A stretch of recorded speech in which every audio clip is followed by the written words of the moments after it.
of view. I'm not going to say it's the general for anyone, but like if you keep escaping, and this is the same with booze, cigs, drugs, and like I told you, Chris, before, like in my case, there's an issue I have. Like when I escape, it's pornography, and I'm working on that. If you just keep staying on the escape, you're still kind of in the same place you are, and you're not anywhere better because you're just like in the journey of escape. There's no end destination. Like with your roommate, maybe he was coping because of Boston. Maybe he had a terrible roommate. Probably. I'm just kidding. We But actually like, did have a but like, terrible roommate in that room, but it's a completely different story. yeah, one day. But like, he spent so much time escaping. Like, did he actually spend some time like improving the situation, moving to some place he liked? And Well, yes, maybe this is just the extreme, but like that's what I want to explore with you guys. Like, what's the balance? well, What's that's the thing with that what? example is like he was placed there for his job, so he can't just be like, I'm gonna move. Like he can only go where Yeah. his job brings him. Eventually, he did get out of it because he was in the South, and actually a hurricane came through and kind of wiped out most of his house. And because it Yeah. was an emergency thing, he got placed back where he was from.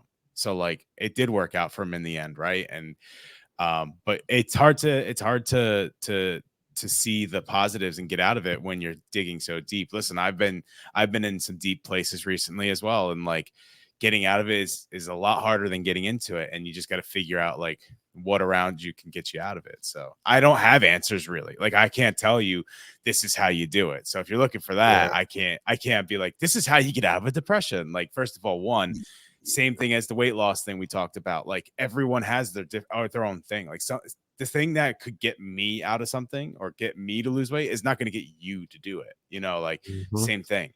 So I don't have those answers. I'm also not like an expert in this at all. Like these are all just opinions. So Yeah, bro.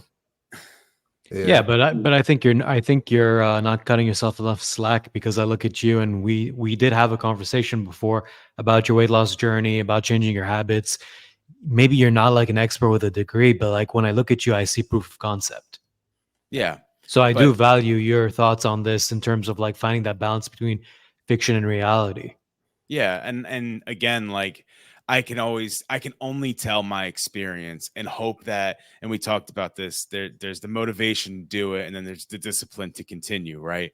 And that's all you Mhm. can hope. Like that's all you can hope it does. Like it motivates people or it gets people disciplined enough to go do something. But if I told you like, yeah, I cut my calories right at the thing and I worked out 6 times a day and I did this, that might not work for the next person, or it could be someone that is only trying to lose 20 pounds. Like everyone has their own ways of doing things. And I think the same thing with, if you might fall into a depression for one thing, and the way that I can get out of it is not the way that you can get out of it. So yes, I understand what you're saying, and I appreciate that you value that, but I don't have the answer of how do you get out of something where you're at that extreme? Because I've personally never really been at that extreme. Like I played a lot of video games when I was in high school, but I don't think it was anything other than I was a teenager in high school and that's what we all did. Like that was just something I played with my friends, but I also played a lot of sports. I also played outside all the time with them, or I went out and did things. Like I didn't just sit in my room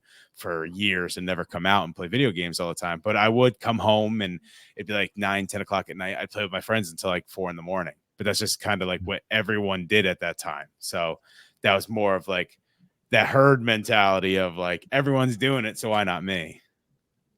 Right. Yeah, like I used to go to my homeboy's house all the time and just play Madden, and me and him would just sit there and talk about life or scheme on whatever we finna scheme on for that day, just playing Madden.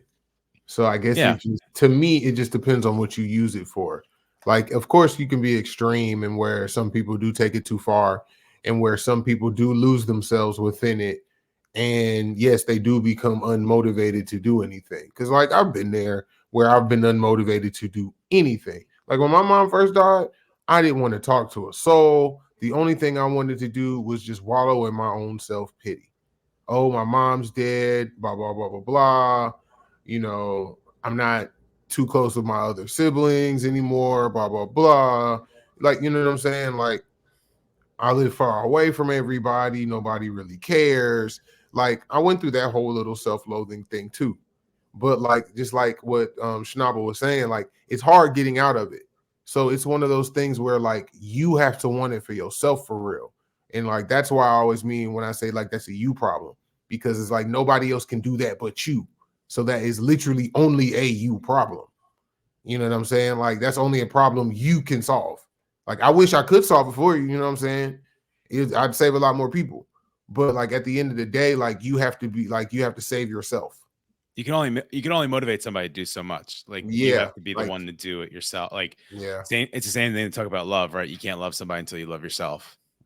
Like it's when I feel like when Kyle's saying it's a you problem, he's not like, no, that's a you problem, not a me problem. He's saying like I can help you as to the extent, not to talk for you, but I can help you to the extent that I can. But at the end of the day, like you're the one that has to make the change. And it's the same thing we talked about with the weight loss. Like at the end, I could tell you about how I lost a lot of weight. I could tell you how I play basketball all the time. I run 7 miles a day. I could tell you all that stuff. But at the end of the day, like it comes down to, are you going to be willing to do what you have to do to make the change in your life? Like, are you willing to stop eating, fast food all the time? Or are you willing to stop eating gummy bears every single day? Whatever that might be.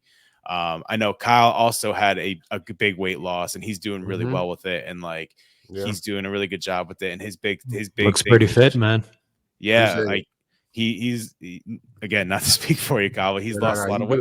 Big thing was he had a sweet tooth and like he didn't cut it out completely, but like he changed his life completely to where like he doesn't get the big slurp and the candy every single day. Like it's moderate now.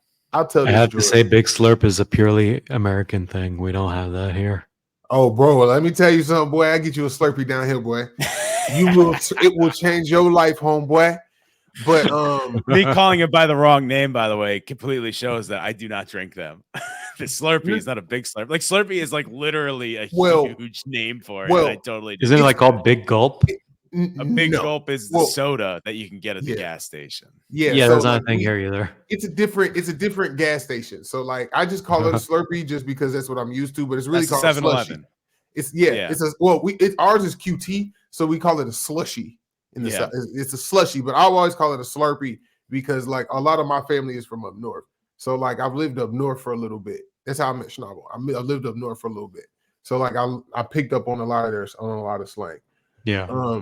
So like, but yeah, like dog, like I would wake up every morning and I would literally have like 10 cookies, like a thing of candy. You know what I'm saying? I'm eating a donut. You know what I'm saying? Like 5 bowls of ice cream. Like you can ask Schnabel. He used to watch me just down 3 pints of ice cream a day, just chilling, just not even worried about it, just sitting there doing that. Boom. Then I'm just eating some cookies. Then I'm eating some candy. And then, you know what I'm saying? And then I'm eating some Doritos. And then it just becomes a habit where I didn't even eat real food. The only thing I ate was cookie cakes and chips. Like that's all I ate. Like from like 18 to about 26, dog, that's all I ate. That and McDonald's. And what's the difference between doing that to get out, to get the mindset that you want, to get out of the negative mindsets you have, and doing something like going to see a Marvel movie to get out of it, or playing video games? It's the same thing, right? It's the same exact thing. You're comfort eating, they call it, right? You're comfort eating. I guess what we're just like, what it comes down to is not really the medium, and which is either like food or fiction or pornography or video gaming or any of that stuff. I guess it just comes down to, are you just escaping to the point where you're just constantly escaping, but you're not really escaped? You haven't escaped. You trapped yourself due to trying to avoid. So it's like you try to escape. You're trying to avoid with escape, but you end up escaping into a trap.